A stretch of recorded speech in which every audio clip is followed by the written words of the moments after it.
Okay, ladies and gentlemen, it's a long story. This is the appointments committee, April 17th, 2024. This meeting is being recorded and will be rebroadcast on the Town of Barnstable Government Access Channel in accordance with Massachusetts General Law 30A, Section 20. The chair must inquire whether anyone else is recording this meeting. If so, please do make your presence known. Yes, not? All right. I'll start with roll call if you don't Sure. mind. Councilors, Clark. Here. Mendez. Here. Turkelson. Bloom. Here. Burdick. Here. You have full quorum. All right. Do you want to approve the minutes and go into public comment?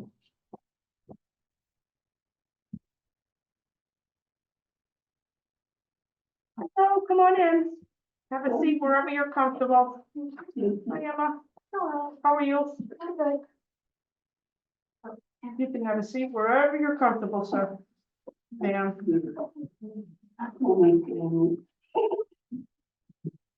Actually, while we're going over the minute, you gotta go over the minutes. No. Okay. Somebody want to make a motion for the minutes? I make a motion to approve the minutes. Second. All those in favor? All right. Aye. Perfect, thank you. All right. We'll go right into public comment. Larry, would you like to make public comment? Now's your time if you'd like to, sir. Thank you, Cindy. No, I'm fine. I'm here to watch and Okay. say hi to all of you. Hey, Wonderful. Mr. Moore, how are Thank you? Fine, Jeff. Seth, how are you? Kirsten, talk to you later. All right. Any council comment? No? All right. Going to the first candidate. Joe, did you want to make public comments at this point? Oh, yeah.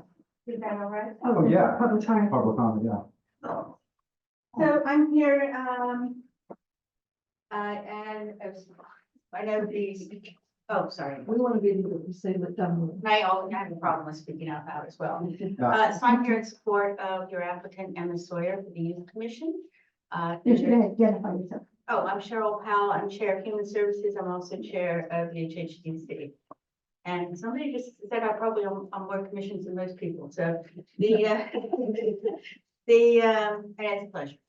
But so I've known Emma since she was 8 years old. I think she's a terrific candidate, and she certainly has my full support. She's looking forward to get involved in her community, which I think is great for the youth of our community. But she'll tell you more about herself. Anyone have questions of me, or you?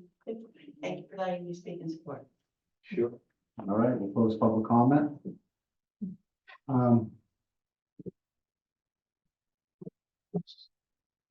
I can get away with the things I remember. Wendy Bearwood? Come up here. I can get you. Great, thanks. Did my job right away. Oh, okay. Councilor Carr, I know everyone, Turkelson and Charlie. Bloom, yeah, met you before Yes. over in Osterville. Yes. And separate. It's a bird. So I see you're applying for reappointment Mhm. to airport. I mean, your resume is awesome. I was put together in like 5 minutes. So I asked her I'm for not one. 100% sure of the years, because it was so many centuries. I thank you for submitting it. Oh, okay. That resume, really stands the test of time. It's an awesome resume. Thank you.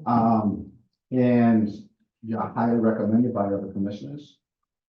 So I don't really feel the need for myself to interview you. Everything speaks for itself. So I'll pass on to Council Clark. Thank you. What, for the record, why don't you tell us about yourself for those that don't have the benefit of your. Oh, okay. I've worked in business aviation for 40 years before I retired in 2019. Specialized, or my passion in it, was analyzing the performance of different aircraft to meet a client's mission, but also noise issues, because in the 1980s, noise was absolutely gigantic when we went to, when the FAA first came out with the stage 3 noise regulations. It was absolutely crazy and changed the whole industry. And that was a huge determinant.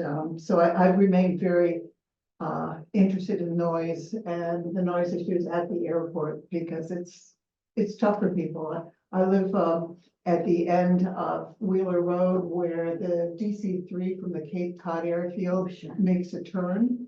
And so I'm very much aware that people perceive that either as sound or as noise. You know, and you just, there's nothing you can do to change anybody's perception, just help them try to work with it. And I think on the commission, we're really trying to work, the other commissioners and I are really trying to work on the noise issues to find a way to encourage people flying in. We can't enforce noise abatement regulations, but we can encourage them. They're in the process of doing that in Nantucket. And so we'd like to be able to do that here as well. What else? And I guess the other thing is I'm very much interested in trying to improve the communication between the public and the commission because there are just a lot of things that we don't have control over in the commission. This is we're controlled by the FAA and people don't understand that. And you know, I'd like to try to help people to put their voice where it'll have the most impact because the FAA in particular right now is becoming more and more sensitive to noise issues and much more receptive to it. So those are my big passions. Yeah. And it looks like your attendance is great and that you. They took attendance? Well, Yeah, we asked that, sure, no, to make sure that people who are serving on the committees are, Yeah. the commitment. So, Yeah. and how do you feel you have contributed along the way? well, I really felt my background is different from a lot of people. We've got a very balanced commission. We've got attorneys, we've got, you know, we've got the guy who's the head of the, or very high in the air traffic control for the East Coast, who has a movie coming out this weekend, by the way, at Cape Cod Cinema, on the robbery at the Stuart Gardner Museum. Oh. Anyway, we have, you know, we have banking, one of the other gentlemen that's up for renewal is banking. And I said to Katie, I'm not really sure that I've got the same background as everyone else. And she said, well, you know, you bring a unique perspective and that's important. So I hope so. Well, thank you for your service Yeah, and your well, thank you. willingness to help the town in this capacity. Appreciate that. Yeah. I'm all set. Councilor Surface. Think there's any areas in particular that skills that you have that will bring to the board that might change how they're doing things or enhance what they're doing. So Jeff's standard question is about kind of conflict resolution and coming to agreement. Is there anything in particular that you bring that's particular, your skills in particular that benefit the Well, board? Yeah, I guess if anything, it probably, I had did a lot of marketing in my job. And again, I think communication is very important. And I have some, like, for example, I just suggested in a meeting, you know what, on your agenda, where at the bottom, you've got a place where someone just clicks a button and they can put in a comment before the meeting. I want us to do the same thing on our commission so that if people have concern, we can know about it ahead of time. Because if you know about it ahead of time, you can think about it and you can give a, you know, you can give a thoughtful response to it. I'm also very interested in what we're trying to do with the, to try to appeal to the community, because our traffic, as you know, is the airport's traffic is way down. And I think there are other ways that we can help out the community. You know, we're putting in a smart grid right now. And I think once that's finished, the airport's going to be completely self-sustainable. I think it would be great if we were an emergency shelter. It'd be a perfect place. We're very centrally located. There'll always be the ability. So just little things like that, but nothing probably monumental, unfortunately. Very innovative. I like that. Councilor Blue. Sure. I know that you can't do much about the noise. as a commission because, the FAA just won't let you? Is that the basic? Well, if they're within limits, if they're, we keep, we have an active tracking system and we track the elevation and the location. But if they meet, between stage 3 and stage 5 noise limits, there's nothing that we can do about it. But we can encourage them, and we do have, if you look at the website, there is a noise abatement procedures, a path that they can take to come in that will lessen the noise. And I have to tell you, my primary physician and the primary physician of someone else on the board is very, very active in the noise department. So we get many, many emails from her. And every time I go in to see her, we have at least 20 minutes talking about noise. So for my own health, I'm very motivated, right? Yeah. Well, I lived in the area right next to the airport. So, the noise doesn't bother me. Really, it doesn't, because I just grew up in that area and I'm used to it. But I have noticed since the opening of that one runway, Yeah, the noise is grown. And I fear that it's going to keep on growing to the point where it is going to become a real problem for the people that live in precinct 9. I think the one thing I can say on that is that on average, corporate or business aircraft owners replace their aircraft every 4 to 5 years. Usually the company requires it for the safety of the CEOs, et cetera. And each time that happens, they're getting a new aircraft with new technology. When we went to stage 3, people were meeting the minimum noise levels. In stage 5, when a new aircraft is certificated to meet stage 5 regulations, most of them way outperform the regulations. So noise is going to continue to get better and better. And of course, we've got electric aviation coming. But I know it's a problem. It's a problem. Well, let me just say this. It was a problem for me on my street until I talked to my neighbor to kind of complain about this DC-3. And she said to me, "Oh, isn't it great? Every time it comes by, I run outside and I wave to it, So it is totally perspective. It's cool to see them flying by, Well, not flying like this by, but yeah, yeah, exactly. I live right next to the Marston Mills Airport. It's quite a sight when that takes off and lands. Oh, so you're near me then? Yeah, right next door. Yeah, I'm off of New London, Columbia. Oh, okay, yeah, I'm Right on after the Wheeler Road, roundabout. so, yeah.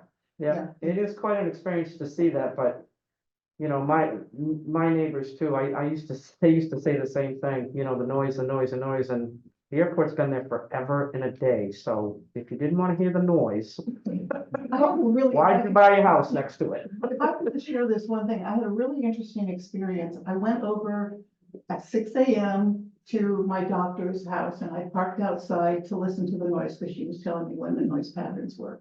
And and unfortunately that day there was no traffic. So, but later on, I was talking to a neighbor of mine who lived on Wheeler Road and moved over to the Barnstable, very close to where the doctor is, and they have a lot of flights coming by. So I talked to him and I was telling him about her perception of noise, and I said, does it bother you as well? And he said, no. He said, I don't really even hear it. Called me back 10 days later and said, it's gotten really loud. So, Is that with the opening of the new runway? no, that was just for him starting to think about it and hearing it. Condition. Yeah, it was conditioned, yeah. So. Well, aircraft. Mhm. It's nice to hear that you think that levels are going to that these aircraft are going to be quieter. And is electric, is that really something that's going to happen? Well, It just seems so strange to me. we're putting in charging stations. I'm an old for guy. aircraft. I know, me too. Well, and they've got very, very little range, so it'll be good for going back and forth for Cape Air, going back Oh, and forth I to see. Nantucket, that sort of thing. But I mean, they've got like a 200-mile range. Yeah. So it's sort of like EV automobiles. But eventually, I think it'll make a big difference. Yeah. And Cape got a large number of landlords, so, yeah. That'd be interesting to see. Have a seat along the wall. Thank you. Councilor Burdick? I don't think I have any questions. You covered it. All right. Well, thank you so much for coming. Well, in. thank you. Nice. And we nice to will, meet all of you. Cynthia will be in touch. All right. Okay, terrific. thank Thank you very you. much. Thank you. All right. Nice to see you. Oh, nice to meet you. Hey, you know, I have to tell you, I just did the leadership academy. Oh, yeah. And when we went to our celebration, 2 people at my table sat and went through your menu every single day. You know, Well, that's good news. I like to hear that. See you Emma later. Sawyer? Thank you. Thank you. Thank you, Stephanie. Hi, Emma, how are you? Hi, I'm good. I know you are. Another Boston kid. Thank you for applying, Emma. So tell me about a little bit about yourself, where you go to school. I go to Barnstable High School and personally, I don't really involve myself in many events. Yeah. Because I'm not someone who likes to involve myself in school events, like clubs, because I feel limited. But I wanted to do this because I was more interested in full gaining experience, seeing how it works, learning. And also that I was just generally interested in how the different departments, fields, experience. So what are your interests? What do you like to do? I like In and out of school, it doesn't matter. to, when it comes to working in general, like on papers or doing math or whatever, I like to work fast. And that becomes fun for me when I do it faster, as long as I do it right. Right. And out of school, if I had a hobby that didn't include me staying inside the house, I'd say ice skating, Oh, nice. which I did for 5 years when I was younger. And I stopped because at the time I felt really stressed about it. And personally now I just enjoy it as a hobby. I don't do it much anymore, but it was really fun while I did it. And I did lots of other sports when I was younger.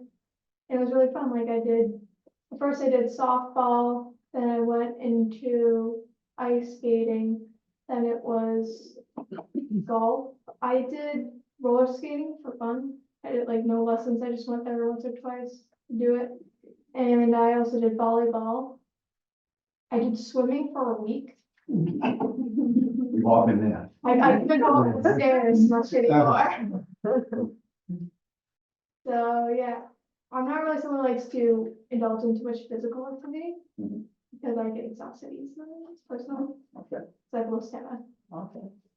But overall, I like to do like work online or on paper. It's kind of fun. Very nice. Council Clark? Thank you very much. And good to meet you, Emma, and thank you for stepping up and contributing to the youth commission. Have you been to any of their meetings before?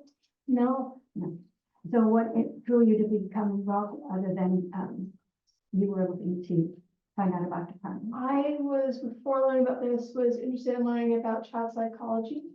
And I heard about the the human resources department. And I learned more about it and found out that it's somewhat similar to the Department of like psychology and all that. And so I wanted to see if I could come here, learn more stuff, maybe stay here when I'm older, and maybe get into that department when I'm old enough. And how do you think the youth commission can interface with the community? Can you elaborate a little bit? How do you see that the youth commission can participate in ways that the general population in the town of Barnstable can benefit from the youth commission? Or that I'm a tricky She question. might have a hard time answering that because she doesn't really know. I just like, that went in one ear and out the other. Okay. Sorry. Understood. No problem. I'd say, like, are you specifically asking how it would benefit the community? in Yeah, like general? other people who are not youth in the community. I think it Like will seniors or- help give them more options for the younger people. Like parents will have more options for their child to do something like an event or physical activities or overall something to help them get through life. And it could also help older people realize how this like committee and everything helps younger people and also provides more information for the adults, like older people. No, appreciate that. Thank you. Councilor Jekyll. About what year are you in school? Freshman, Freshman. And do you happen to know if there are any other of your classmates on the youth commission or have applied for the youth commission? not that I, No. And do you have any brothers or sisters? no, And how do you find being an only child as far as, I know it sounds like you like to be more inwards facing. But do you live in your street? Are there other kids in your neighborhood that you have friends with in your neighborhood?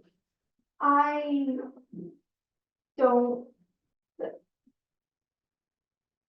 I don't really live on a like neighborhood street. I live behind the BUES, no BIS Yeah. school. Okay. It's the new apartment 850. It's really nice. Oh, nice. And I've seen other kids. Yeah. And I don't really talk to them. I'm not really social with kids my age. I'm more social with either younger kids or adults because it was easier for me. Okay, interesting. I love your honesty. I think you'd make a delightful addition to the commission. That's about all I have to say. I mean, Thank you. My turn at the end, always, the benefit of being at the end is I don't have to ask any questions. So, thank you. Okay, thank you very much, Emma. Thanks, Emma. Thank you for coming in and applying, and Cynthia will be in touch. Yes. Okay, Thank all right, you for thank letting you. me be here. Okay, have a good day. You too. thank you. Thank you for taking the time to apply.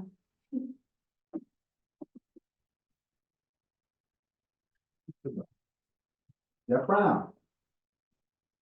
Hello. Hey, Mr. Brown, how you doing? Hi, what are you doing? Jeff. My line. Yes. Finally on solid ground and not overseas. Separate, nice to meet you. I hope it won't be a quiz. Yeah. I'm good with faces, but not, names go quick. If we don't recognize Thank you, the you, next Emma. time we see you, we'll just. Thank you. That's all. That's good, yeah. It's like a new friend every time. Keep it fresh. Bye, Emma, thank you. All right, so. Leadership Authority forecast. Now, as you know, there's some stuff going on. A lot of it is. Well, a couple of issues. So to me, it's big to be able to work. So first of all, do you have the ability to compromise? Do you have the ability to work with others? And second of all, give me an example of your professional life, not professional life, where you had to come to some sort of compromise So, to get a particular project, whatever. so yes, short answer is yes. I mean, everything's compromised. 30 years of marriage, so I got a little of that. Yeah, That's what's given in. professionally, I mean, I can take an example. I work in the maritime industry, which is why I was interested in this. And I just have a case now where the training ship is being loaned from Texas A&M up to Mass Maritime, used to be Mass Maritime Ship, and there's a lot of, I don't want to use the term politics, but there's a lot of external influences with how people feel about possession of the ship, who's gonna do what, and so, you know, I'm the referee, that's my role. And so, you know, a perfect example is Mass, the provost at Mass wanted the ship up here. They wanted it March 1st. Texas was in the middle of using that. I had to compromise that and worked it out to be here on the 30th. And you know, everything from who's gonna man it, the budgets for the crew, all that kind of stuff comes into play. So, you know, we were able to make everybody happy, deliver the ship, deliver the ship with the Texas crew, integrate with the Texas crew, the Mass crew. So Great, that sounds great. Just another question too. A lot of people in town aren't happy. A lot of people in town feel used by steamship. For various reasons, property damage, so on and so forth. So are you aware of the overall feeling, the vibe of the town with the steamship right now? So full disclosure, I worked for the steamship about 15 years ago. Mhm. I was a port engineer for that. So yeah, I'm very familiar with, and for good reason. I mean, the steamship operates now at about $120 million budget.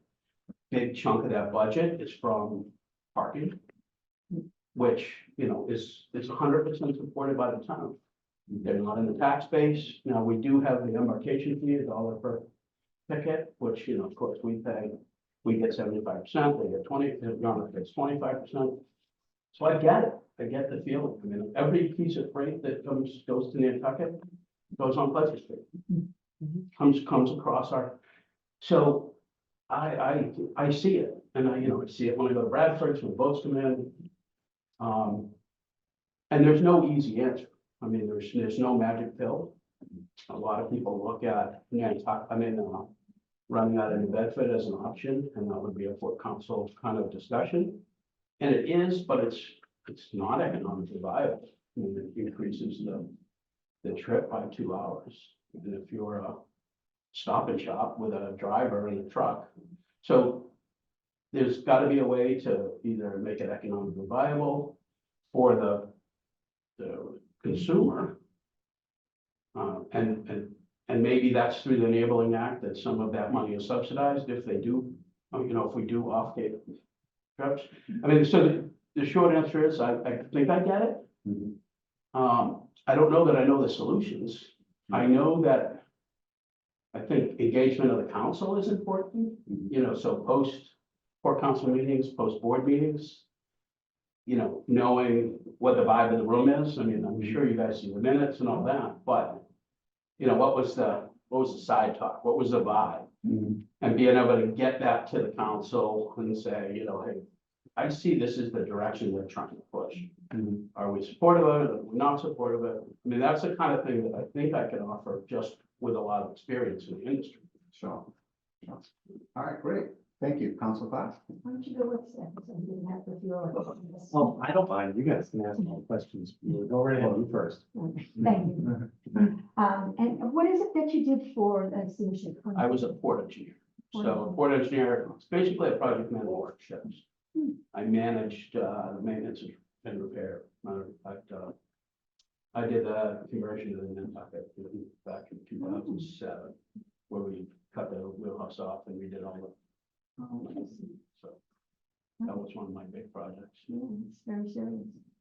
I do understand what Councilman Mendy said is that there is a perception that the presence of the steamship operations are in the heart of Hyannis, hogging the primary parking spaces and not necessarily bringing commerce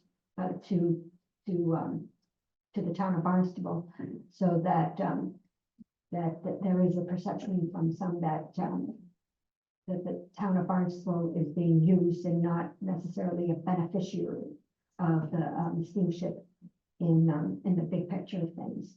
But with your experience at the Steamship Authority as a former employee, what is it that you do now?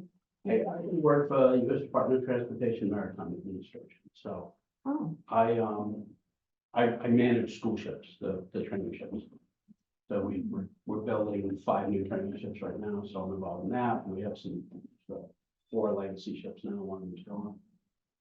So actually, well, your experience speaks volumes. Thank you very much for that. I mean, the one thing I guess I have to say is that of course I can't make any decisions or statements on behalf of the federal government. Yeah. What's interesting is that I'd be interested on this side of the table, not the steamship side, to look at how the steamship looks at some of the federal programs that may be out there that, may offer a partnership to us. So Good idea. I mean, I have to be careful that I can't I couldn't get involved in a grant process, but I could identify grants that are available, so.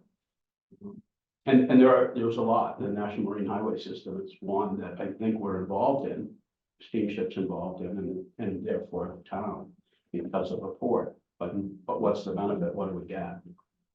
And how can we increase that? I think the big one, the parking, is always one that you think about, all these parking spots.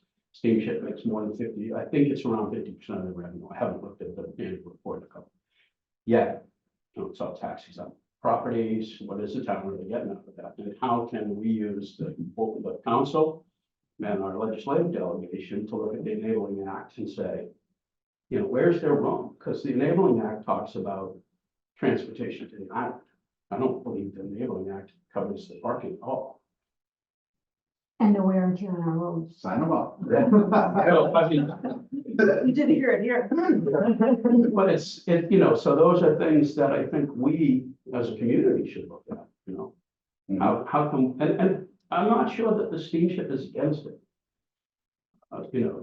They have to protect their interest, and they're trying to make enough revenue to cover their costs. So I get that, but we shouldn't, us and Falmouth, we're really the two communities impacted the most. Exactly. The islands are the direct beneficiaries. So, and of course, on the board, they get 2/3 of the vote, so. Don't even get me going on down that road.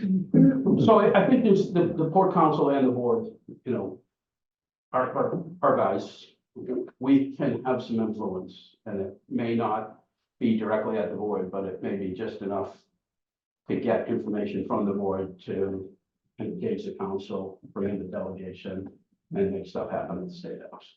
So I think that's the eyes and ears, knowing what they're talking about. Thank you.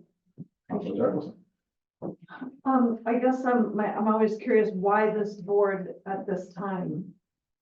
Is there something particular about where you are in your career and your lifespan that's interesting? I'm later in my career, so, but I think really this board, the steamship board, of course, I knew of it when I worked for them. The positions don't open very much, and my wife was talking to Felicia and saying, the port council position open, and I said, but I'd be interested in that, because I see, I've seen how it impacts us. I mean, just, again, like I live off of C Street, going to Bradford's when the boat lets out. Sure. It's like, oh, God. And then, of course, we know how to get around, but you're still, so I don't know what the solution is. I wish I did, wish I had, but then again, if we knew the solutions, we need us. But, so that's why. Okay, and when you say, I'm just curious, because logistically it makes sense in my brain. If the truck is driving the goods from wherever they pick them up down to the Cape and getting on the boat, and we have the transit time and any bridge traffic or whatever happens, that's actually less than taking goods to, say, New Bedford and putting them on a boat and bringing them? Yeah, I mean, so the transit from New Bedford on our traditional ferries at a 12 knot speed, it's about 2.5 hours plus the offload time. And don't quote me on the 2.5 hours, but it's somewhere in there. There was a study done. The Steamship commissioned a study. Back in, I want to say, 03, 02, something like that.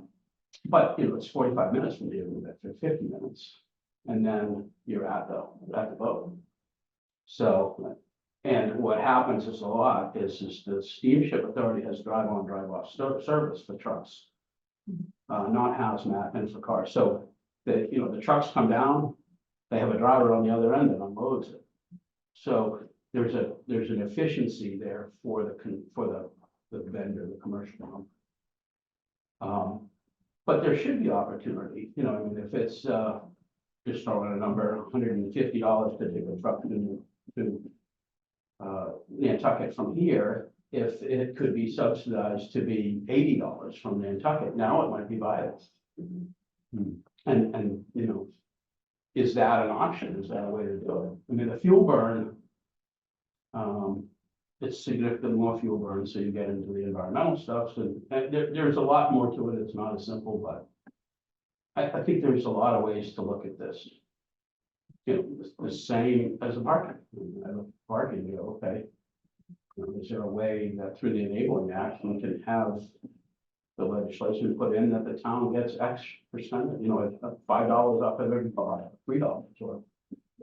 And I don't know the answer to that. And I know in the past, changing amendments to the enabling act have been difficult for the legislation. Of course, now one said strong money, and they want to keep the cost down. Well, I appreciate just the explanation of the enormity and the many layers that go into those decisions, because from the, you know, from the general eye, you're thinking, well, it's probably 6 of one, half dozen of the other, but. Yeah, and I think that partially comes down to what you said, where people feel used. Mhm. Maybe some of it is getting the steamship to use their external affairs people to say, you know, this is why we do what we do more. I think they're not bad at it. I mean, they outreach decently, but maybe not to the community levels.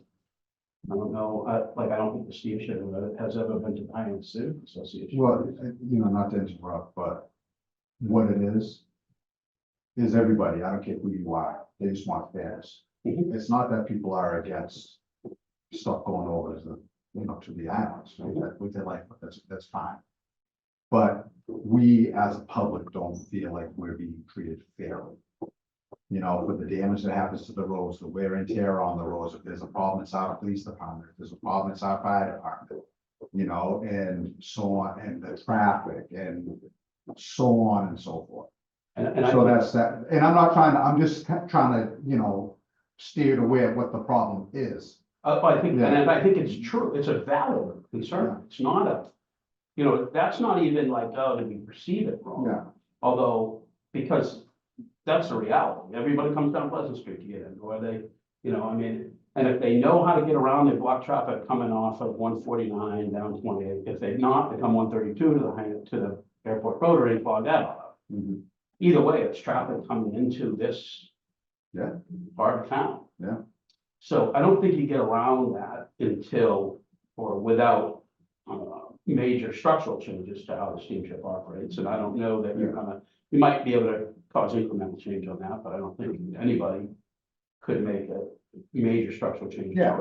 Yeah, well, it's just, you know, I kind of compare it to when you were a kid, and you had to take medicine. Nobody liked taking it, but when it was one of those flavored gummy type things, then it wasn't so bad. And that's kind of what it is that we know they're gonna be here, we know that there's not much we can do to change it, but at least be fair. Yeah, so let's flavor the medicine. Yeah, exactly. And then that's kind of what I was referring to, if external affairs and those kind of people would say, this is why we do what we do, you know? So your average person could understand on the schedule, you know, the 6 o'clock freight boat is a hazmat boat, so it's limited in what can be on it. You know, is there a way to do that better? I mean, it's probably a good choice because but I know all the people around the harbor hear all the trucks in the morning and then, you know, we hear those complaints. Yeah. So, and then other costs, of course, the impact on the channel and the dredging, all that stuff that is much. No, it's fine. Council Bloom? I'm supposed to be talking into this microphone. Yeah, I'm not doing I too forgot well. about The councilors Mendes, Clark and Turkelson have already asked some pretty good questions and you've answered them. And I just want to read this part of this, the letter that you wrote to Mark Ells. You said, I am deeply passionate about serving our community and contributing to Barnstable's continued success and growth. If appointed to the Port Council, I am committed to diligently representing the interests of our town, collaborating with fellow council members and providing valuable insights to support the steamship authority's endeavors. You know, now those are words and a lot of people in making their resumes might write something like that, but I think you can do it. I really think you're the guy to do this. to do this job. And, you know, to be sensitive to the vibe in the room, to communicate with us, you know, your ideas. I think you'd make a great member of that board. Councilor Berta. Again, it's all been handled. I think you guys did great, and I think you're a great candidate, so I have no further questions. All right. You don't have to say, thanks so much for coming. Impressive resume. I gotta go around the race to meet you. Yeah. Thank you. Yeah, a quick question. Is this out in the email address? No, that's my private. Thank you. Thank you very much. Thank you for your Thank time and you. your interest. Appreciate Thank the you. experience. So let me know when you guys, I mean, I don't think we should wait. Do For what? For normals? Normals? I don't think so, but, let me see where Cindy is. So these two people are reappointments, and then one of the other people, who's been there 25 years is stepping out. Yeah, So there'll be an open vacancy. Yeah. Okay, Counselor Mendes was asking. Yeah, 4:45, he had, he's at work until at least 4:30, and then it takes him about 10 minutes to get over. all right. Why don't we do this? I mean, I'm comfortable voting on all three of these people. I'd like to do that. And you guys Sure. comfortable doing that? The three people that we just. Sure. Yeah, sure. Sure. Well, I'll move that we, recommend Wendy Beerworth. Do you want us one at a time? Yeah. For the, Airport Commission to the term expiring, June 30th, 2027. Yeah. Thank you. Is there a second? Second. Seth? Oh, sorry, Charlie. All those in favor? Aye. It's unanimous. And I move that we nominate Emma Sawyer for the Youth Commission as a student member expiring, with a term that expires June 30th, 2025. Is there a second? Second. All those in favor? Aye. Unanimous. And I'll nominate Jeff Brown to the Steamship Authority Port Council as a town of Barnstable representative member with a term expiring December 31, 2026. Second. And all those in favor? Aye. Unanimous. Okay, well, we're waiting. Why don't we, decide on the next meeting? Next meeting date? Is this all it seems to be? The hardest part of The what hardest we do. part of what we do. Yeah. Okay, for discussion, I thought I'd let you know, and Councillor Turkelson attended with me and others at today's appointments committee, today's agenda setting meeting, by Council President Penn and the town manager.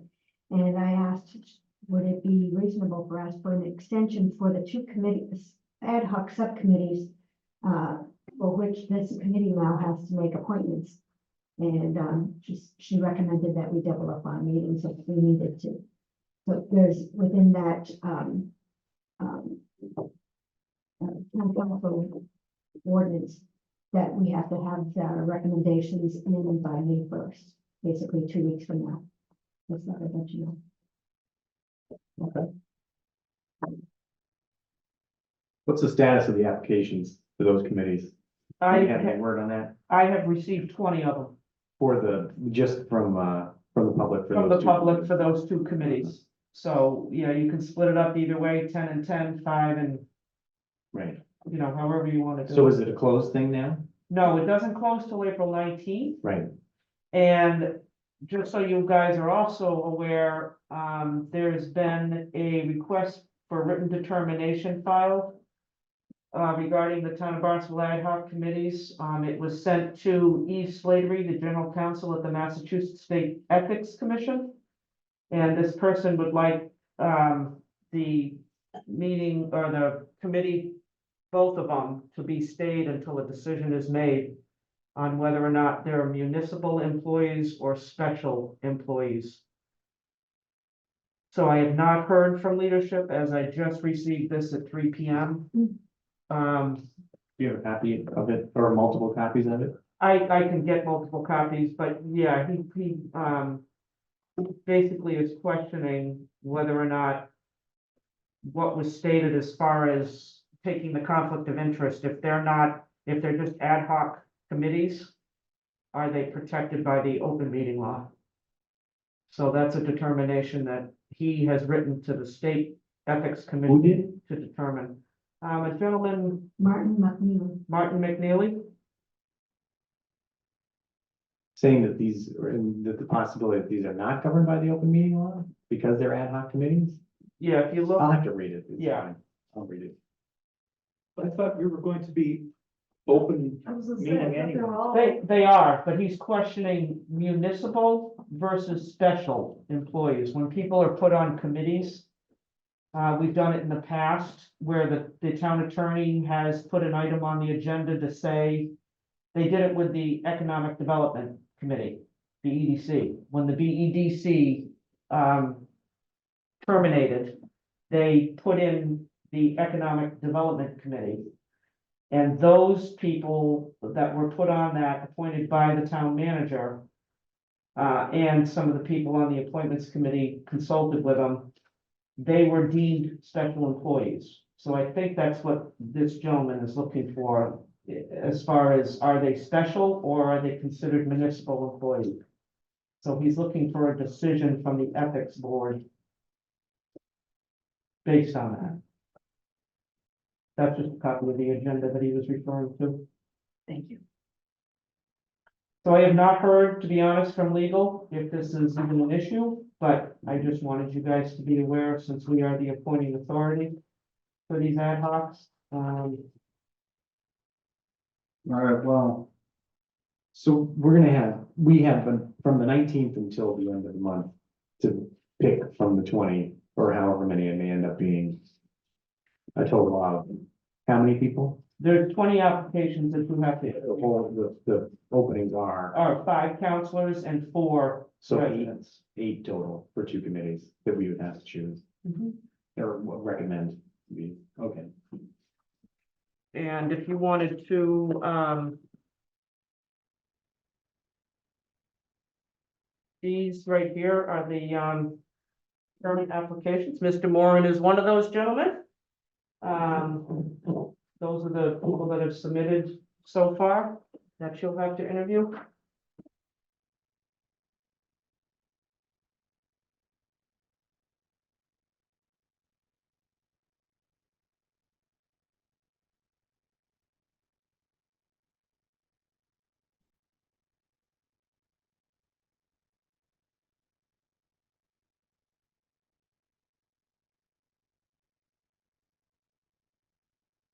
yeah, copies of both the legal thing and, Can each of us have a copy of the the legal paperwork. McNeely's?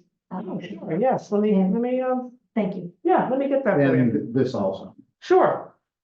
Okay,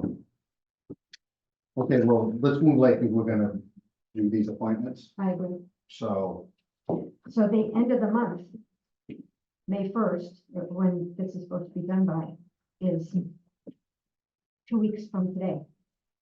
yeah. I'm gonna see. I should spend them the night. 7 here. And we have a town council meeting in between. I'll be going to that meeting, can't get a word out. My suggestion would be to look at the week of the 22nd and the 29th, because I also need I can. 48 hours to post it, and also to get in touch with the individuals to make sure that they're available for an interview. I reckon we should do the 24th, which is next Wednesday. The 24th? What do you guys think? At 3:30. Do we want to spend more than 3:30 so that we can get 8 or 10 people on that day? I don't know what people's schedules are like. Yeah, I mean, It's just. with notice, I can be here at 1:30, 2 o'clock. If we're gonna do it, I can do my schedule, so I can be here by 1:30, 2 o'clock, something like that. Because we're not, I mean, if we do 2 hours and 2 hours, I'm not gonna get it done in 2 hours. We need to just come up, what we need to do is in order to do this, I don't think it's gonna really take that long. But we should just come up with just blanket questions, boilerplate questions, to ask everybody. You know, if you give me a couple of dates, we can schedule, 10 and 10. Yeah. One day or 5 on one, 5 on another, and then handle 10 on one, as long as I have the dates, I can post all the agendas in advance. Even, I just need 48 hours for the very first one, which is the 24th.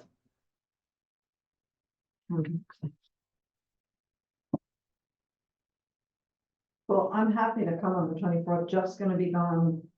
Would you say the 26th, 27th, 28th? You know, I'm flying home to Red Eye Sunday night. So I'll be home Monday, the 29th. So I can do the 29th, or I can do, I think we should do the 29th, the 30th. I mean, I'm also available, but we need to submit a decision, so either the 29th or 30th. yeah, 29th. The 29th, Unless you guys want to try to bang one out earlier next week, we can do that too. We have the Yeah, I may 22nd. not be here on the 29th. All right, we have the 22nd, 23rd, 24th. I mean, we can do 23rd, 24th. Either, any one of those days is fine. I can do it to you. I can do Tuesdays, but not till later because I treat patients on Tuesdays. Well, what time? Like, I'm not here, I don't have patients Mondays and Wednesdays. I'm pretty free. How about Monday? Seth, are you on Monday? This coming Monday? Yeah, I don't know, every day is more or less the same for me, so schedule a meeting, and then if I can be there, I'll be there, and if I can't, Okay. you'll just have to miss me, I guess. so we'll do Monday, Wednesday. I have a 5 o'clock water commissioners meeting on the 22nd. how about if we do the, 5 o'clock, but But why don't we try to, what time can you get here Monday? I'm off all day. can we do the 26th and the 30th? No, because he's I'm gone. not gonna be here. Oh, you're not gonna be here. All right, well, I'm not here on the 20th. I can be here on the 23rd. But I'm gone from the 19th to 20th to the 22nd. Okay, so why don't we try, you want to do 2 days in a row, 23, 24? that's fine with me, what Oh, time? no, she can't make it. Well, she No, said not till I later, have so, patient care, so like, I'm not usually done till 4, but I mean, I can, If Cynthia isn't gonna be here on the 22nd, then, we're talking about Tuesday, Wednesday. Tuesday, Wednesday, yeah, those 2 days are fine. Let me just see who I have booked. But plan on the Wednesday, right? Mhm.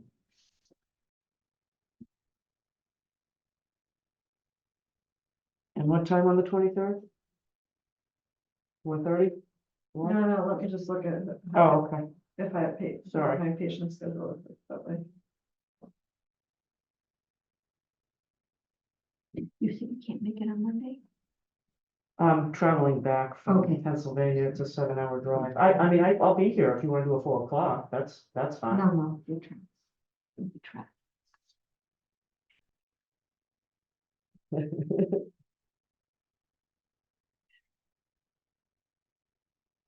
We've also got, no, take your time. we've got the 26th we can utilize, the after the town. Jeff's not here. Oh, you're not here.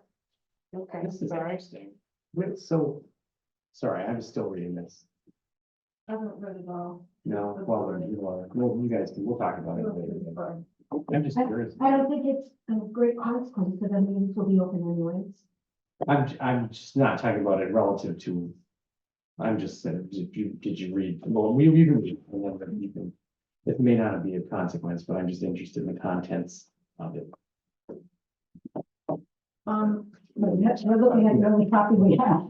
I know, here, you can go ahead and read it. But, Oh, great. We'll all, Yeah, I'll make sure that I email it to everybody. 3:30 on that Tuesday. I just wanted to go and 3:30? And then on Wednesday, same. 3:30. Not board of health. They meet in the hearing room. Okay. And we always have our council room as well. So we'll do, and we'll see what we get through on those 2 days, and if we have to pick back up before the end of the week, we'll have to sneak up Yeah. on this something. Or that Tuesday, the 30th. Yeah. How many would you like scheduled on each agenda? I say we should try 10 and 10.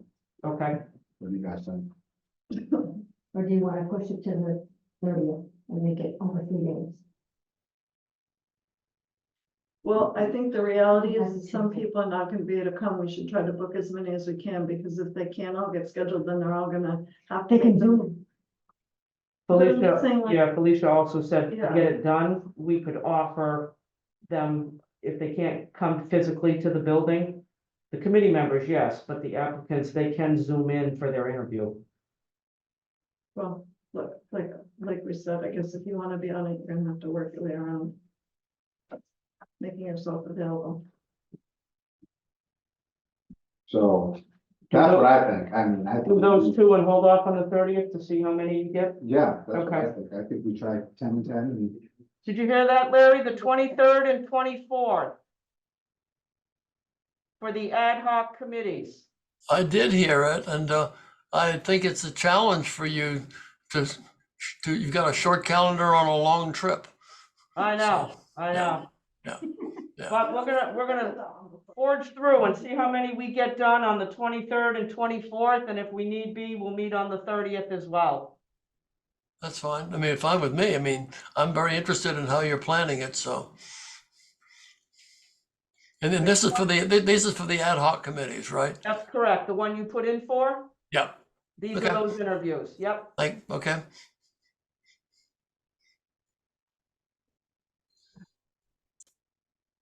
Do we need to, readdress the HHDC because of, Yes, Conrad Watson? because Mr. Watson, after we suggested he serve because of the information that was on his application of being a real estate, he did call me and say his license is not active as a board of realtor. So we have to reconsider on there, but we have several more applicants that, you know, we'll put on a future agenda as well. And We then, have more people apply for that? yeah, and then consider him as well on the pool. I did not know. Because the code says where possible to put somebody on there with a board of realtors.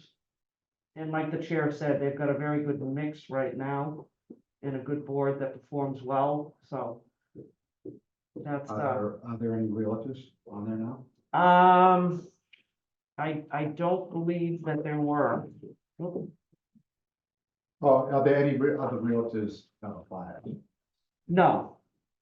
No, there are no other realtors that have applied, but we do have.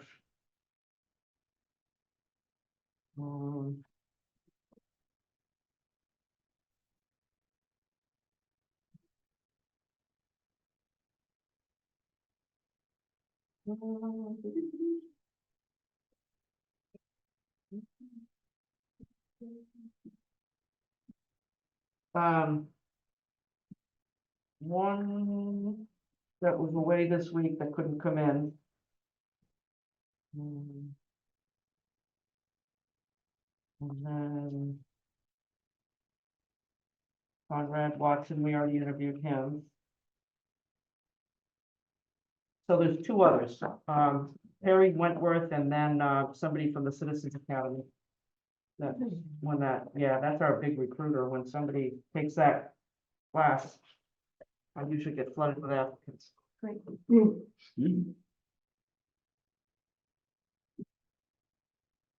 I'll go print that stuff for the committee, and hand it to you so you can have it. And Mr. Wild should be here in 10 minutes. All right, we'll take a 10-minute break. Marvelous. So what was your take on that letter? Oh, are we still on the record? Hold on. Yes, Are we being recorded? yeah, we are. All right. Well. I'll read it. I Back in the didn't meeting. fully read it, so You read it and then we'll read it. all have our, I'm gonna go use the restroom, some fresh air. It's beautiful, out, right? Something about that last night. Oh, unexpectedly. Well, he was sick, So. Two. stay away from me. Um, So I'm dealing with that. how old was he? 85. Finally. Yeah, but still things, Well, suck my mom. but yeah. And she lives here on the gate? No.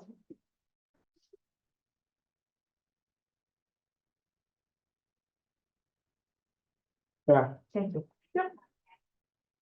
it is still recording, but it just doesn't show. Yeah. And thank you for the attendance. It's nice to. Oh, see. yeah, I'll give you the other ones as soon as, Yeah, you know, nice in this format, so you yeah, can see great. with a scan that there's. Yeah, it's easier to look that way. Yeah. You weren't expecting me, so I thought you were gonna be 10 more minutes. Good to know. That's a good thing. How are you? So far, so good. There you go. Hello, Hello, Earl. Hello. Thank you. better early than late, as they say. I took golf lessons a number of years ago from Jane Frost. She's a PGA professional. And he taught me that if you're on time, you're late. Thank you. Thank you very much. Mom. And if you want to give Seth one down that way, when he comes back.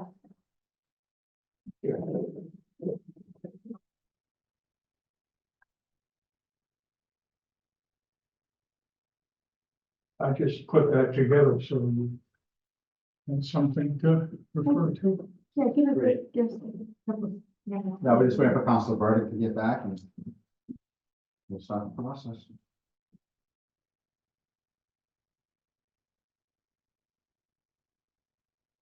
Thank you for rushing from work to get here for our meeting. Lots of times I have nothing to do, and when it comes to times like this, I get very busy, so. Thank you.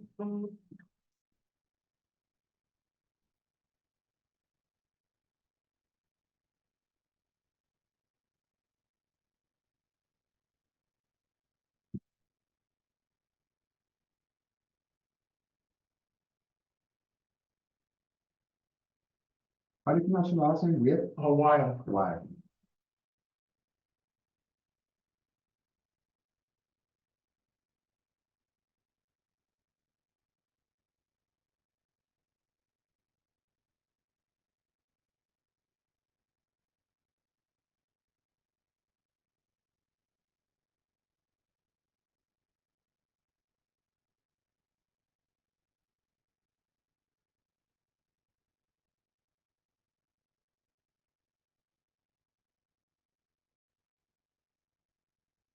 Oh, Norton's here. Yeah.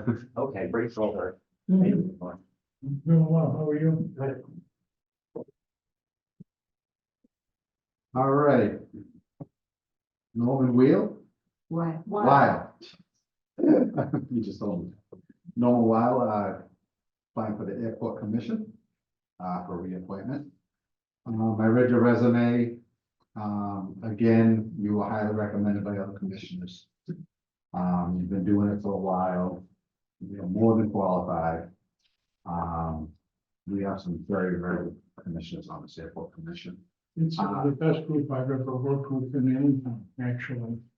That's good talking. Everybody does their homework, everybody, That way, we can hear you if we ever want to listen to it. everybody does their homework, and a variety of specialties on the commission too, that I think have been very helpful. So, you know, with that being said, I don't see any reason for me to interview you, or to ask any questions because your work speaks for itself. Council Clark. Thank you very much. And yes, I'm very impressed and I see 50 years associated with Well, that. I started flying 50 years ago in Wow. Norwood Airport, and this was a destination for training all the time. I've been on the Cape since 1983. I got my instrument rating at what was then the training facility that was owned by Dan Wolf, and I had a plane for a year, which was probably one of the dumbest decisions I've ever made. And I've had it here. I've flown out of here for all those years. I'm a member of the Cape Cod Aero Club that has 2 airplanes in Hyannis now. So Now, I agree with Councilor Mendez that your experience and investment in our community is significant. And when you mentioned that this is one of the best committees you've served on, and with your resume, you've had a broad experience that speaks volumes. I'm glad to hear that. What is it that you do as clerk for the group? For that commission? It's listed on the attendance sheet here that you serve as clerk for the airport commission. Yeah, that's basically, that role is, one that, signs official papers that have to be signed for filings with, regulators or even the town, and for minutes and things like that. I'm also chairman of the finance subcommittee. And I've been on the commission for 6 years, and I've done that for a little over 4.5 to my memory. Yeah, it looks like you're a good fit for that. Well, I find it fun. I think it's something that I'm able to provide probably the best contribution to. So, the thing that I think is lacking in all organizations is the way you can communicate complex financial information in a way that non-financial people can understand it. That was sort of my specialty, so. Appreciate that. Thank you very much. I have no more questions. Councilor Jackson. So that you said you're on the subcommittee, the finance subcommittee. Are there other subcommittees in the airport It's commission? the infrastructure and marketing subcommittee. The way the commission works, and it's from basically history.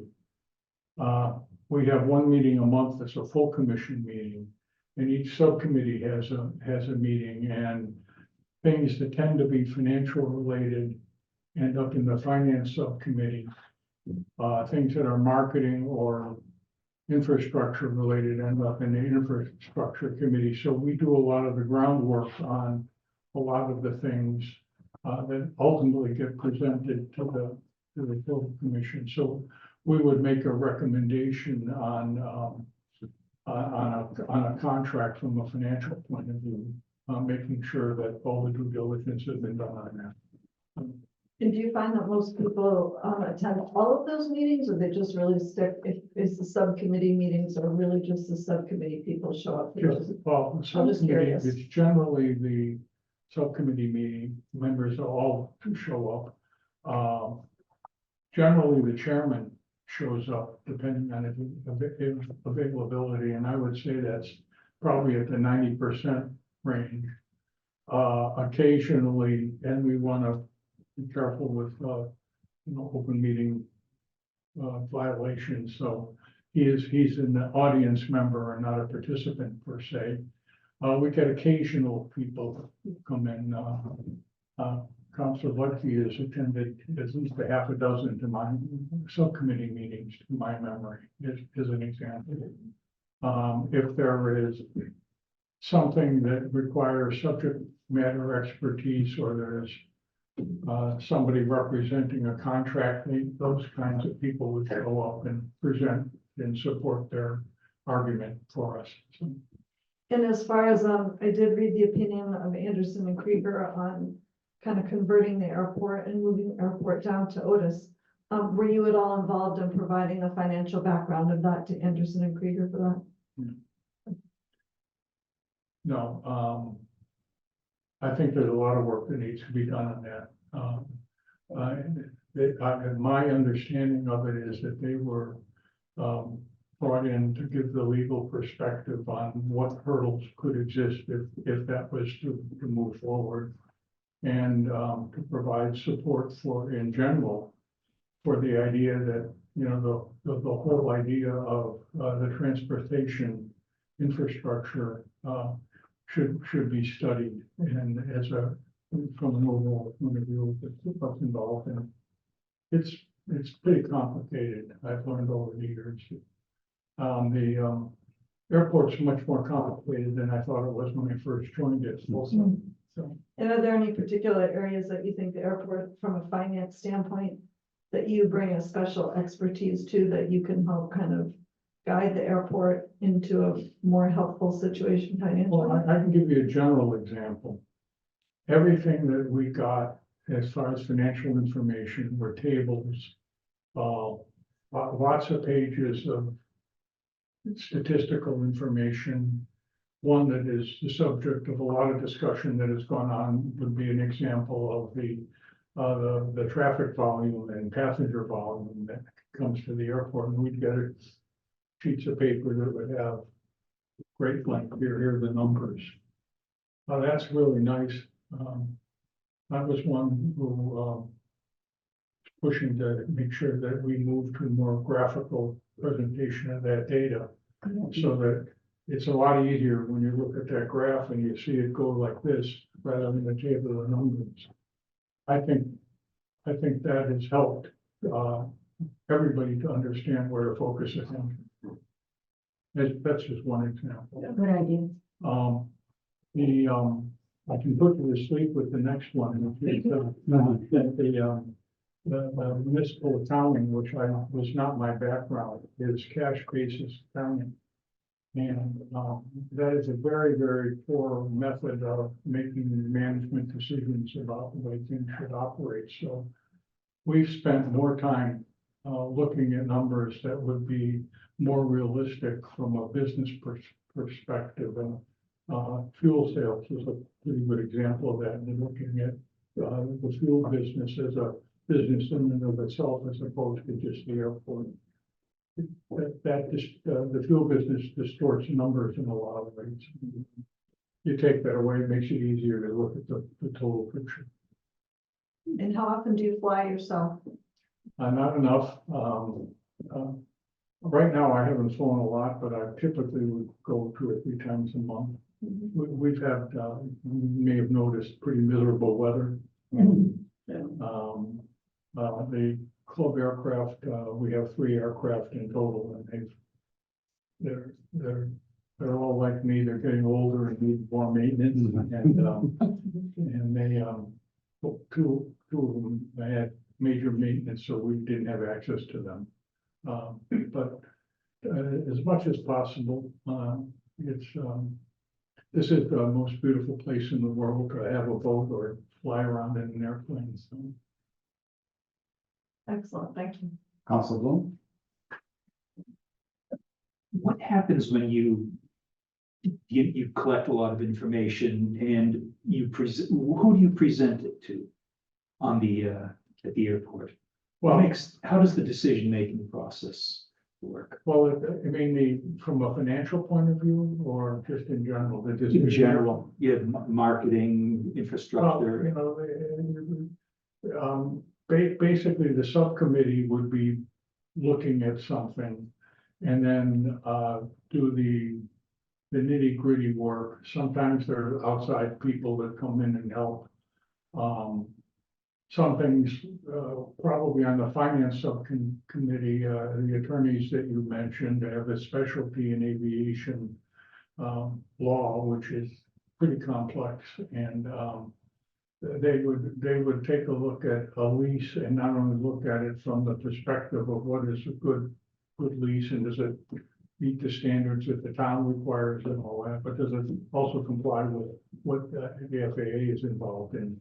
So we would possibly go over that many times before it would be approved and moved to the total commission, and then it would be discussed at the commission level.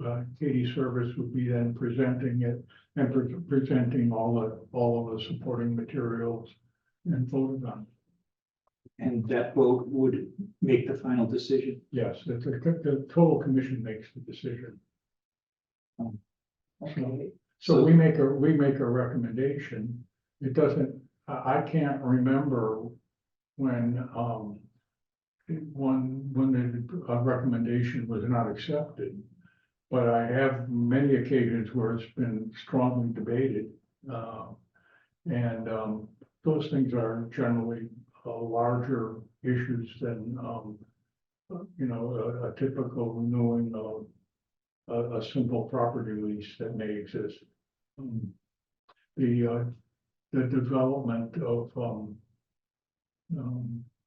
what was called the Kmart Plaza, I mean, that was 6 or 9 months of effort that was involved in that whole process. And if it's a particularly taxing issue, there may be a special committee put together. I've just been assigned to the strategic planning committee, and we will be working to formulate recommendations on the strategic plan.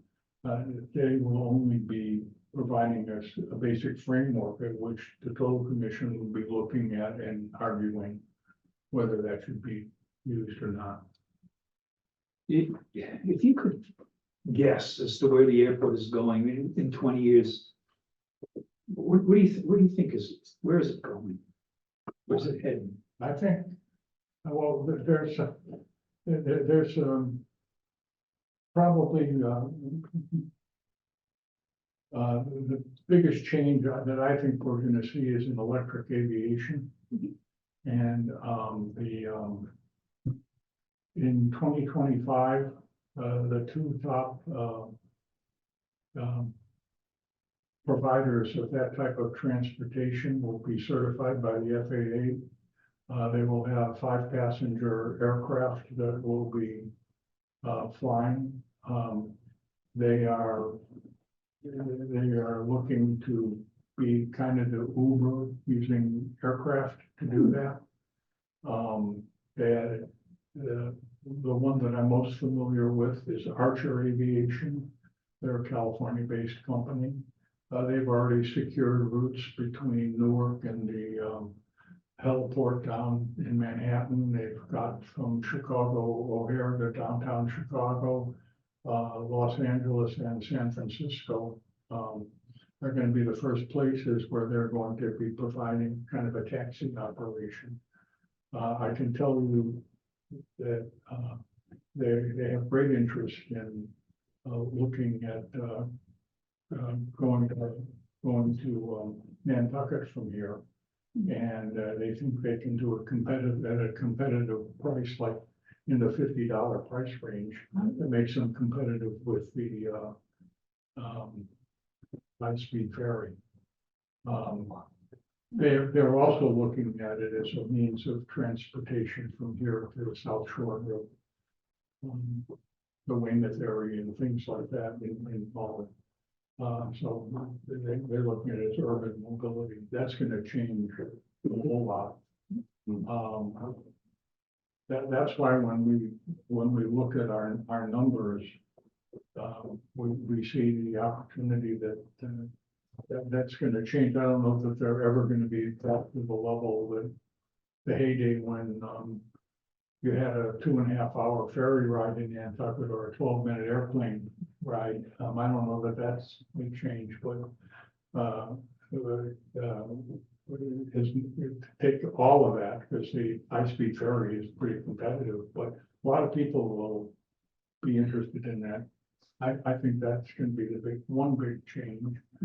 I think there's a lot of issues around noise, and these aircraft are pretty quiet, and they're vertical takeoff and landing and going straight. So Didn't realize they were vertical. the people in Hyannis Park will probably welcome that type of activity. Now, I don't know about you, and I know something about aviation. I'm not sure that I would get in one of these pilot lists and go from here to, which is what they really want to do. And That's so, what must be the jets. yeah, go from here to Logan at only 500 feet. Those days, it's a pretty rocky ride. And they'll get at best one trip out of some of those passengers, and then we'll be coming back on the bus. Takes a job with a pilot too. But, there's a lot that's changing. And then the carriers like American, and that's obviously coming, and the JetBlue that's here, they're changing their aircraft configurations, and they want us to fly larger aircraft to carry more people. So the 70 to 100 passenger aircraft is less interesting to them. And so if that type of commercial traffic comes about, you know, we're gonna see something that's probably more like 150 passenger aircraft. So that's one of the changes. Is the 150 passenger aircraft a lot noisier, bigger? Well, Noisier? You know, the thing that's been happening is the jets are getting quieter. The technology is much better than it was. I don't know that it'll ever get to a level that's acceptable to the person on the departure end of a runway, but you know, they get up pretty fast, and the engines are a lot quieter. We just repowered one of our aircraft, and there's a noticeable difference in the noise that it puts out, and I would not call it quiet, but it's a lot less noticeable than the Cape Air twins that they fly right now. And then there's another thing that I think is really important, and which is my interest in, well, I have two interests in the airport. One is that, as you saw briefly in what I wrote about my history, my company was acquired, and that company got acquired, and I worked for 8 years after being acquired, which is somewhat of a miracle. And one of the things that I got the privilege of doing is my business unit in the last merger and acquisition that went on ended up by reporting to a unit in Fargo, North Dakota. And I had the privilege of going there many times in February. So, but I lived there for a while. yeah, it's great. It was hard. It really is, yeah. Well, what was really important about that is that a lot of people didn't know is that I happened to be flying out of Chicago into Fargo, was sitting next to a guy who was a senior executive with Microsoft. And Microsoft, Fargo is the second largest development campus outside of Redmond, Washington for Microsoft, a lot bigger than Bangalore, India, and some of the others. And one of the reasons, well, they acquired a company, Great Plains Software, if you know that part of the industry, but they acquired Great Plains Software and then developed that area. But one of the reasons they chose Fargo is because of the airport. So if we're looking for clean businesses to locate, they look at an airport. Now, I traveled all the time. I either went to Providence or I went to Boston. You know? So I would hope that we get some options for them. How big is the airport in Fargo? Just out of curiosity. Slightly bigger than ours here, but it's not a Providence as an example. Yeah, okay, so it's kind of comparable to what we have. And the second thing about the airport is it creates great jobs and great opportunities, and I want to see, we need to have a way of creating jobs for the young people and that pay good money and we can keep them here. Or when they leave, because they went to high school here and can't stand being here, then they find out how good it really is, want to come back, they have to have a way of making a decent living. So, those are my two major interests in the airport. Do you think there's any ways in which the airport could do a better job of getting? I mean, I met with Katie and she explained some of the stuff she's doing with the kids. Do you think there's more room for that to be done in our airport in the structure that it is now? I think building a stronger relationship between the high schools. I think specifically with Barnstable High School, since we're town of Barnstable, but all of them. I think a stronger relationship with the community college. The airport probably 15 years ago for reasons that were way before I was there, we lost the opportunity to have the airframe and power plant training facility um, that based at our airport, and it's now at Plymouth. And Cape Cod Community College has some involvement in that, but there's flight training that we should be doing down here. There's education, the whole area of electronic aviation, everything that there is that about the planes that I fly are gonna change. 50% of the training that I have is around a gasoline engine. Well, what do you do when you gotta worry about a battery and not if you put enough fuel in it and stuff like that? And how, how do you maintain all that stuff? I mean, there's so much opportunity here, and Massachusetts in general has done a great job of innovating and creating these industries, and we do a really terrible job of keeping them. Council Burt? Once again, it's all been covered. Great. Great. A lot of this is my pontificating. So. It's great. I don't think it's pontificating at all, it's communicating fact. Council Clark? Yeah, thank you very much. Very educational. I appreciate all your perspective.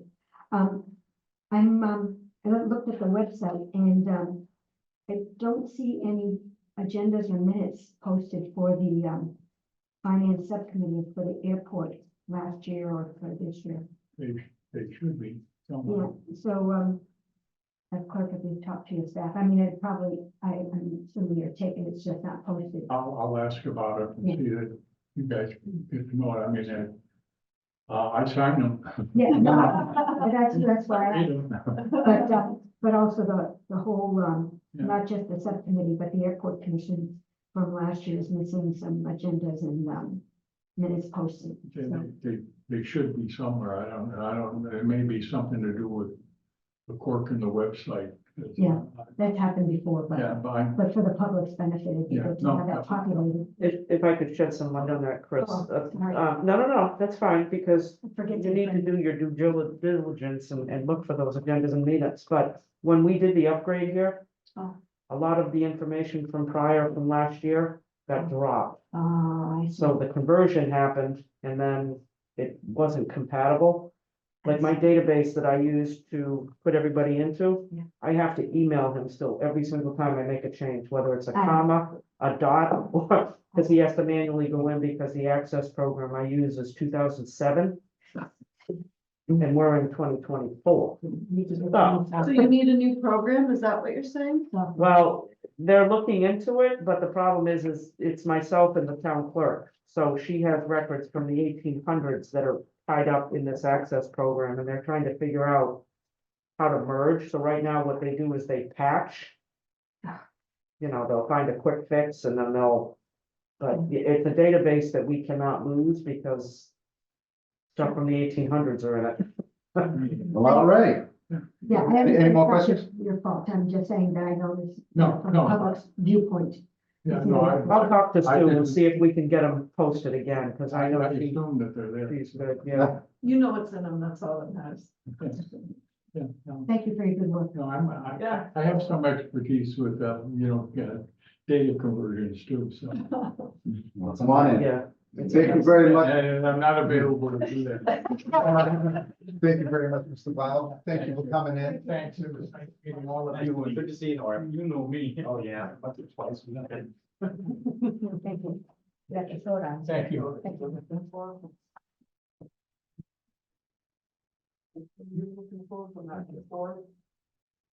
Thank you. Those are the people that have submitted applications. Thank you. Thank you. I added my name to the bottom here, Cynthia. Number 7. Okay. I had my name there. And ditto, willing to serve where needed. Yeah, I have a separate folder with just the counselor's request. And you're on every single one of them. Okay. It's where your email had stated wherever the president thought you would fit or was needed.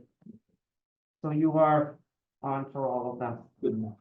Didn't we, I thought we struck the public participation part from, I mean, the members of the public from the housing committee, but they still remain out now. Which one did you strike That it was a from? land, wasn't it? It was town-owned properties, acquisition of town-owned properties. There's currently only two that are available for resident participation, and that's Right. the regulatory agreement and I got it mixed up. sustainable housing. Said There's a fine. little bit more A, B, C, and D. How do you guys feel about advancing Mr. Lau?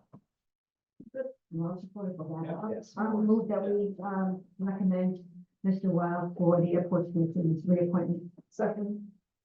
All those in favor? Aye. Unanimous, thank you. Interesting guy. I mean, airport commissions, yeah. Wow, that's all. Well, you know, if you're running the FAA. Yeah, you know.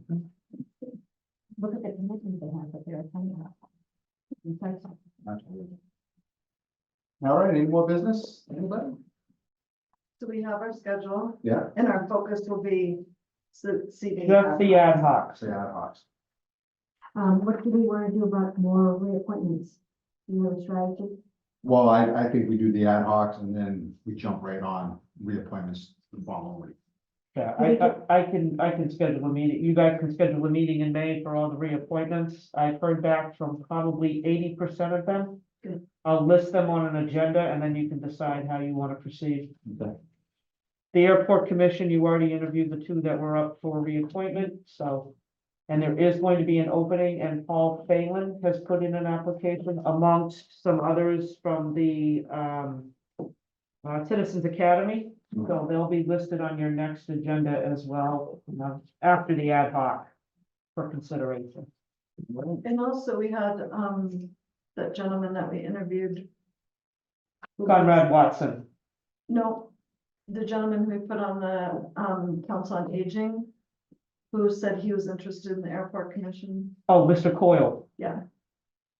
You can, yeah, you can call him in again, or you Yeah, can just refer to well, your I- notes, but he'll be on there as consideration of appointment, yeah. 'Cause he said, I'll list everybody that you either interviewed or had interest in the airport, and then, not the airport, but the, Could you send, a list of all the interviewees who haven't been advanced? So for seats that are still open, whoever we've interviewed. oh, you want the list of current applications that have come in applications, as of today that Yeah. are not ad hoc? Yes, Sure, I can put that list together for you. I'll send it to you tomorrow. the team doesn't have to come on. Oh, well, Whenever you get I'm type A, so it'll, By I'll work on it when I get home tonight, and it'll be in your emails tomorrow. 9:30 tonight. Well, that's what we have here. Any other business? The time and date of the future meetings, 3:30. 3:30 on The- 23rd and 24th. And I'll post those agendas tomorrow so that we have plenty of notice. Yeah. And then I'll reach out to the individuals. If you need. Oh, no, help traveling. no, I don't leave till Friday afternoon.